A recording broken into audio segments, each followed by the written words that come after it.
안녕하세요. 올해 결혼을 앞두고 있는 30대 초반의 여자입니다. 마냥 행복하기만 할 시기인데 예비 신랑인 남자친구는 별것도 아닌 거라 하지만 저에게는 큰 문제라서 혼자서 소갈이 하듯이 고민하다가 이렇게 사연을 한번 보내보게 되었습니다.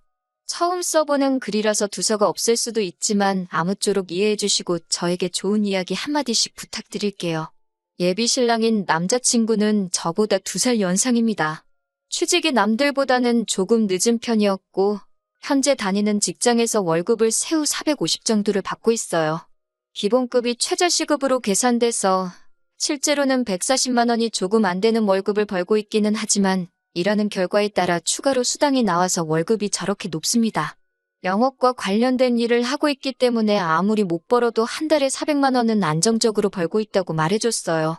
저는 미술을 전공해서 현재는 디자인 계통 일을 하고 있고 원래는 국내에서 이름 있는 회사를 다니다가 회사를 나와서 혼자 프리랜서로 활동을 하고 있습니다.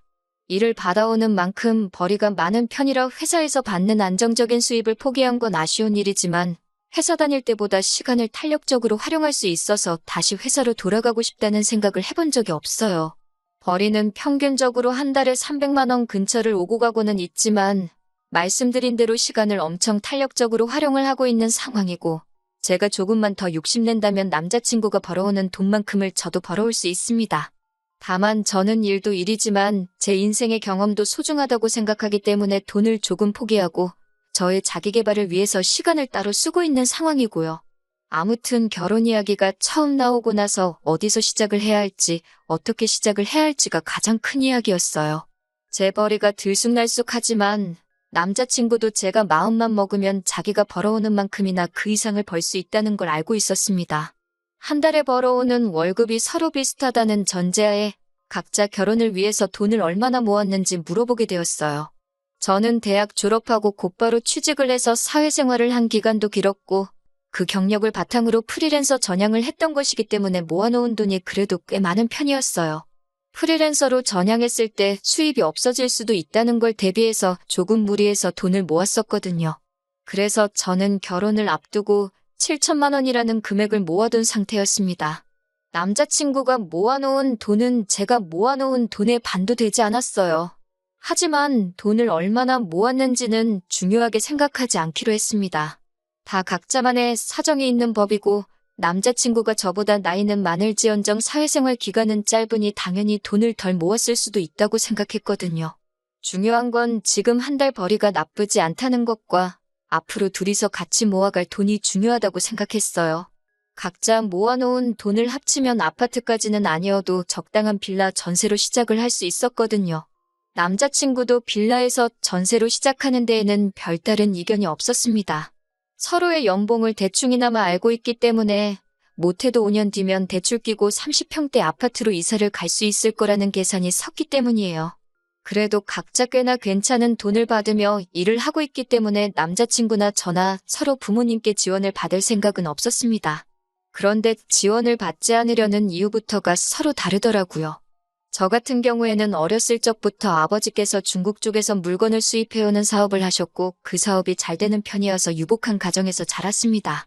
여유가 있는 집이었기에 미술도 어릴 적부터 시작할 수 있었던 것이고요. 그런데 제가 중학교를 들어갈 때쯤부터 해서 아버지 사업이 조금씩 휘청거리기 시작하더니 정말 쫄딱 망했다고 해도 무방할 정도로 어려웠던 시절이 있었습니다. 2층짜리 주택에서 살다가 햇빛도 잘 들지 않는 방 하나짜리 반지하에서 부모님과 부대끼며 살아야 했고 심할 때는 장마철에 집안에 물이 들어차서 새벽에 잠도 자지 못하고 물을 퍼내야 했던 적도 있었거든요. 그런데도 그때 아버지도 그렇고 어머니도 여태껏 공부해온 미술인데 제가 꿈을 포기하게 하고 싶지 않으시다고 아버지는 사업에 더 열중하셨고 어머니는 정말 푼돈 받는 소일거리 찾아서 하시면서 한 달에 100만 원도 안 되는 돈을 벌러 밖으로 도셨습니다. 그러면서 값비싼 미술 도구를 마련해 주시며 제가 계속 공부를 할 여건을 마련해 주셨고요. 아무튼 그렇게 어렵게 살다가 제가 미대 입시를 본격적으로 준비하기 시작한 시점부터 아버지 사업도 다시 일어나게 되었고 그때 어머니께서 포기하지 않고 제 뒷바라지를 해주신 덕에 좋은 학교 나와서 좋은 회사에 들어갈 수 있었고 그 회사에서의 경력을 바탕으로 지금도 남들보다 좋은 조건으로 편하게 돈을 벌고 있는 거나 마찬가지니까요. 아버지 사업은 현재까지도 잘 되고 있는 편이고 솔직히 지원해 주신다면 모자람 없이 지원해 주실 수 있는 두 분이시지만 저는 어느 정도 보답의 의미로 두 분의 도움 없이 결혼을 하려던 계획이었어요. 하지만 남자친구의 상황은 그게 아니더라고요. 남자친구의 경우는 정말 말 그대로 남자친구가 집안의 기둥 역할을 하고 있기 때문에 부모님의 지원을 기대할 수 없는 상황이었던 거예요. 그러면서 연애하는 동안은 제게 한 번도 말하지 않은 사실을 말해주더라고요. 사실 현재 남자친구가 받는 월급에서 월급날이 되면 자동으로 남자친구 부모님 통장으로 200만 원이 이체가 되고 있다고 하는 거예요. 그건 두 분의 생활비라고 하더군요. 사실 그 돈의 반이라고 해도 깜짝 놀랄 만한 액수인데 생각보다 많은 돈을 부모님께 드리고 있는 것 같아서 많이 놀랐어요. 하지만 그보다 저를 더 놀라게 한 건 남자친구는 우리가 결혼을 하게 되더라도 이 돈을 드리는 걸 그만두고 싶지 않다며 이어서 꺼낸 말이었습니다. 그렇게 하는 게 자식된 도리라고 너무나도 당연한 듯이 말하길래 아무리 그래도 그렇지 그건 좀 심하지 않는가 하고 생각하는 제가 잘못되었나 싶기까지 했어요. 월급이 상당한데 모아놓은 돈이 적은 이유가 따로 있었구나 싶었습니다. 남자친구 월급이 사실 또래에 비해서 적은 편이 아니라는 건 인정하지만 그렇게 큰 돈을 남자친구 부모님께 매달 드려야 한다면 남들보다 더 번다는 장점이 없는 거나 마찬가지가 되는 것 아니겠어요? 결혼을 상대방의 직업이나 그 사람이 가진 걸 보고 결정하는 건 가짜 결혼이나 마찬가지라고들 하시겠지만 그래도 제가 평생을 함께해야 할 배우자를 선택하는데 충분히 고려할 수 있는 부분이라고 생각하거든요. 결혼 후에도 남자친구가 부모님께 돈을 드리지 못하게 할 건 아니지만 그렇다고 평생을 그렇게 보내드리게 하라고 할 수도 없는 노릇이었어요. 그리고 지금이야 200만 원이지만 앞으로 결혼 후에도 남편 벌이가 더 좋아지게 된다면 그 금액으로 동결되는 게 아니라 더 많은 돈을 드릴 수도 있겠다는 생각도 들었어요. 그래서 잠시간 고민하다가 남자친구에게 부모님께 생활비나 용돈을 드리는 걸 반대하는 건 아니지만 그건 금액이 조금 크지 않냐고 솔직한 마음을 꺼냈습니다. 돌아온 건 남자친구의 황당한 반응이었어요. 정년퇴직하신 아버지와 평생을 전업주부로 살아온 어머니가 지금은 자기 하나만을 바라보고 살고 계시는데 어떻게 결혼을 한다고 여태껏 드리던 걸 끊을 수 있겠냐고 정색을 하더라고요. 저희 어머니께서 제 공부를 계속시키시겠다고 이 고생 저 고생한 걸 직접 눈으로 봐왔으니 어머니가 더 고생하지 않게 하고 싶은 그 마음은 이해가 충분히 가는 바였습니다. 하지만 이해할 수 없는 건 저희 집이 어려웠을 적에 저희 어머니는 직접 발벗고 나서서 정말 푼돈일지라도 가게에 도움이 되기 위해 발로 뛰셨거든요. 그런데 남자친구의 부모님은 굴곡 없이 안정적으로 직장 생활을 하셨다지만 아무리 그래도 아직 장가도 안 간 자식에게 생활비를 그만큼씩 부담시키신다는 게 이해가 가질 않았어요. 반대의 입장이라면 저희 어머니께서는 분명 제가 부담을 갖게 하지 않기 위해서 다시 일을 시작하셨을 거라 믿어 의심치 않았거든요. 그래도 결혼하게 되면 시부모님이 되실 분들인데 그게 잘못되었다는 둥 말을 꺼낼 수는 없었습니다. 남자친구와 더 투닥거리 하고 싶지도 않았고요. 그래서 대충 이야기를 마무리 짓고 집으로 돌아왔습니다. 집으로 돌아오는 길에도 계속해서 머릿속에 숫자들만 오고 가고 아무리 그래도 돈을 그렇게 드리는 게 맞나 싶은 생각이 들다가 자식된 도리로 효도를 못하게 할 수도 없는 노릇 아닌가 하는 생각을 하다가 그렇게 갈팡질팡 한참을 생각하고 있었습니다. 남자친구 말에 그러겠다 대답을 한 적이 없으니 남자친구도 제 대답을 기다리고 있을 거예요. 다행히 영업 관련 일을 하고 있는 남자친구 직업 특성상 이번 주 내내 도통 시간이 나지 않는다 하여 아직 대답은 하지 않았어요. 하지만 제가 언제까지 피한다고 피해지는 사이도 아니고 그렇게 하자고 하기도 그렇고 그렇게 하지 말자고 하기도 그런 상황입니다. 정말 어떤 대답을 하는 게 가장 좋을까 벌써부터 걱정이 되네요. 어떻게 해야 하는 게 좋은 건가요? 정말 머릿속에 생각이 많아 정리도 안 되고 스트레스만 쌓여갑니다. 안녕하세요. 남자친구가 결혼 후에 부모님께 생활비로 200씩 보내겠다는 말에 스트레스를 받고 있던 예비 신부입니다. 남자친구와 완벽하게 이별하게 되어서 후기를 보내달라는 요청에 이렇게 다시 한 번 더 펜을 들었습니다. 아무튼 남자친구와 그 이야기를 나눈 뒤로 어떻게 운이 좋았던 건지 남자친구의 일이 바빠져 시간을 벌 수 있었어요.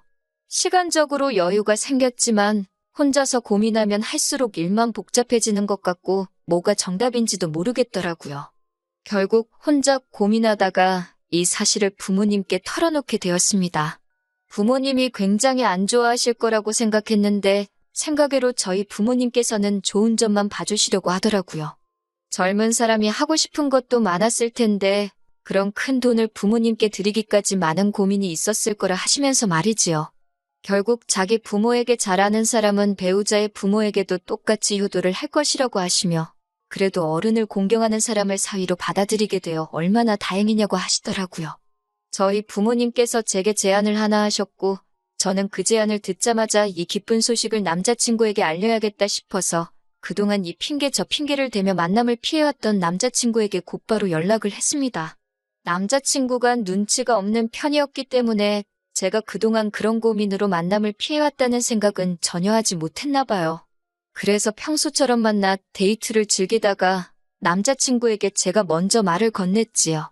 오빠가 결혼 후에 부모님께 200만 원을 드린다는 말을 집에서 곰곰이 생각해봤다고 말을 꺼내니 이제 와서 또 그 이야기를 하냐는 듯한 반응을 보이며 짜증을 내더라고요. 다 끝난 이야기 아니냐. 이 이야기에 대해서 더 이야기를 하고 싶지는 않다는 식으로 말을 꺼내는 걸 보니 이제 와서 생각해보면 남자친구 본인도 자기가 얼마나 말도 안 되는 이야기를 꺼냈는지 어렴풋이 알고 있었던 것 같아요. 아무튼 저도 아랑곳하지 않고 저희 이야기를 이어갔습니다. 저도 결혼을 하고 나면 오빠와 똑같이 부모님에게 200만 원씩을 드려야겠다고요. 자기 부모님한테는 금액적인 조정 없이 여태 드리던 대로 200을 주겠다던 남자친구의 말과는 달리 제가 제 손으로 번 돈을 가지고 저희 부모님께 돈을 드리겠다는 말에 남자친구는 어이없다는 반응을 먼저 보였습니다. 처음으로 꼬투리 잡는 게 제 월급이었어요. 저는 자기보다 돈을 적게 버는 편이니 당연히 그 금액이 커서는 안 된다고 비율상으로 맞지 않는다고 하더라고요. 그런 부분은 제가 일을 조금만 더 하면 오빠가 버는 만큼 벌 수 있으니 걱정하지 말라고 했어요. 그랬더니 이번에는 저희 부모님 이야기를 들먹이더라고요. 자기 부모님은 아버지는 정년퇴직을 하셨고 어머니는 전업주부로 살아왔기에 자기가 돈을 드리는 게 당연하지만 저희 부모님 같은 경우에는 사업체도 가지고 있고 아직 현역이지 않으시냐. 형편도 좋으신데 저희 월급을 그만큼 보태나 안 보태나 큰 차이가 없는 거 아니냐고요. 그래서 저는 알겠다고 대답했습니다. 그리고 저희 부모님께서 하신 제안을 남자친구 앞에 꺼냈어요. 오빠가 부모님께 잘 하고 싶다는 말을 듣고 우리 부모님께서 집을 지원해 주시기로 했다고요. 그래서 집을 그냥 받는 대신에 오빠가 부모님께 주는 만큼의 돈을 저도 드리고 싶어서 꺼내본 이야기다 말해줬어요. 그랬더니 오빠는 당장에 한 달에 200만 원씩 드린다는 이야기를 저희 부모님과 이미 이야기를 나눴는지 물어보더라고요. 그런 이야기는 따로 나눈 적이 없다. 돈을 드리는 건 순전히 나 혼자만의 생각이다 이야기를 하니 안도의 한숨을 내쉬더라고요. 그러자 오빠는 저희 부모님이 여유가 돼서 집을 해주신다는데 너가 그런 큰 금액을 드릴 이유가 뭐가 있겠냐고 하더라고요. 요즘 100세 시대라는데 200만 원씩 40년을 드리면 1년 12달에 40년, 그 돈만 해도 10억이 가까운 돈이라면서 말도 안 되는 소리라고 하더라고요. 그 돈이면 그냥 대출 받아서 10억짜리 집을 사고 말겠다 하면서 저보고 계산을 못한다는 식으로 말을 하더라고요. 솔직히 어이가 없었습니다. 제가 그렇게 말을 꺼낸 것도 남자친구를 떠보기 위해 꺼낸 말이었는데 100세 시대 운운하면서 말도 안 되는 계산을 하는 게 어이가 없었어요. 남자친구 계산이 틀린 건 아닌데 그 계산대로라면 남자친구는 자기 부모님한테 10억을 주겠다고 저한테 이미 선언한 거나 마찬가지잖아요? 저는 집이라도 받아오겠지만 남자친구는 그냥 생 돈을 부모님께 그대로 드리는 거나 마찬가지였으니까요. 이미 남자친구가 저희 부모님께 돈을 드리는 게 말도 안 된다는 식으로 처음 말을 꺼냈을 때 이미 이 남자와 결혼하겠다는 마음을 정리했어요. 저희 부모님의 제안을 마음을 정리한 뒤에 말한 것도 정말 어디까지 썩어빠진 거지근성을 가지고 있나 떠보기 위함이었지요. 그런데 정말 제가 별소리 없이 부모님이 집을 해주신다는 제안까지 말을 해줬으니 아주 저부터 저희 부모님까지 호구 중에 호구를 잡았다고 생각했던 것 같아요. 자기가 하는 효도와 제가 하는 효도가 조건상으로는 똑같은데 부모님의 형편 따라 달라진다고 말하는 게 어이가 없었습니다. 그래서 저는 남자친구에게 저희 부모님이 해준 마지막 제안을 해줬어요. 내가 결혼하면 우리 부모님은 아마 은퇴를 하시게 될 것이며 아버지가 하고 계신 사업체는 나에게 물려주기로 되어 있지만 나는 미술 쪽 일을 그만두고 싶은 생각이 없다고 했다고. 그랬더니 아버지가 그러면 나와 결혼할 상대방에게 사업을 물려주면 어떻겠냐고 제안을 했다고요. 그때부터 남자친구의 눈동자가 흔들리기 시작했어요. 남들 비윗장 맞춰가며 하는 일에 실증도 많이 나 보였었는데 아버지가 사업체를 물려줄 수도 있다는 말에 관심이 가기 시작한 것이죠. 남자친구는 정말 벅차오르는 듯한 표정을 숨기지 못하면서도 그 상황에서는 한번 튕기더라고요. 아마 그때까지도 구구절절히 남자친구에게 유리한 제안을 계속해서 꺼내고 있으니 제가 마치 자기 아니면 다른 사람을 만날 생각도 없고 자신과 결혼하려고 환장한 여자라고 생각했나 봐요.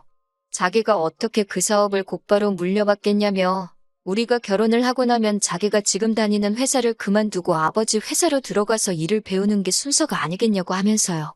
그러면서도 그렇게 자기에게 유리한 제안을 들려줬는데도 끝까지 부모님 용돈 드리는 이야기에 대해서 다시 생각해보려 하는 모습은 하나도 없더군요. 그때 남자친구와 결혼할 생각이 싹 사라지기는 했지만 이별의 말을 꺼내는 게 너무 어려워서 아무 말도 하지 못하고 그냥 집에 들어와 버렸습니다. 그리고 남자친구에게 어떻게 이별하자는 말을 꺼내야 할까 하루하루 고민하면서 보내고 있었는데 얼마 뒤 남자친구에게 연락이 왔어요. 언제부터 아버지 회사에 출근하면 되냐고 말이죠. 자기는 지금 회사를 그만두고 오는 길이라고요. 그 말을 듣고 나서야 비로소 저도 닫혀있던 입이 뚫리더라고요. 누가 오빠한테 아빠 회사를 물려준다고 그랬냐 따지니 남자친구가 당황한 목소리로 너가 분명히 장인어른께서 결혼할 상대방에게 회사를 물려주기로 했다고 하지 않았느냐고 하면서요.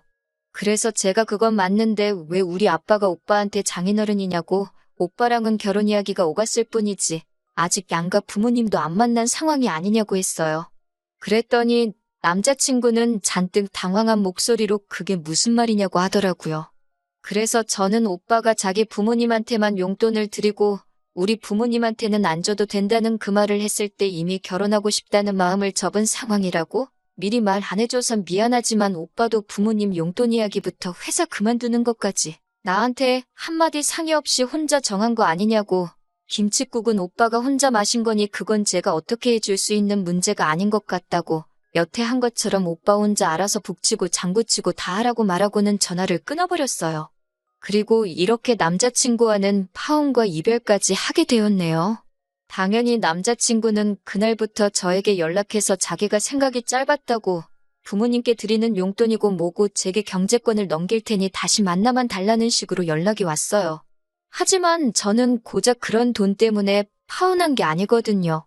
자기는 옳고 너는 틀렸다고 하는 그런 내로남불 사상이 결혼 상대로는 적합하지 않다고 생각했을 뿐이에요. 영업직인데다가 요즘 인력난이다 보니 남자친구가 회사를 그만두고 나왔지만 안타깝게도 사직서가 수리되기 전에 다시 다니던 직장으로 돌아갔다는 소식을 들었습니다. 저도 사실 파혼까지만 바란 거지 남자친구가 당장 생계를 잃고 거지꼴이 되는 상황을 바란 건 아니었기 때문에 조금 아쉽기는 하지만 충분히 참교육은 해줬다는 생각이 들어요. 그렇게 끝없이 욕심을 부리다가는 배가 터져버린다는 것을 알려줬으니 다음부터는 정신 차리고 평범한 가정을 꾸린 뒤에 저에게 평생 반성하면서 감사해야 하며 살아갔으면 좋겠네요. 저는 다시 혼자가 되었지만 속은 오히려 더 후련합니다. 오히려 남자친구를 만날 때보다 스트레스도 덜 받고 좋은 인생을 살고 있는 것 같아요.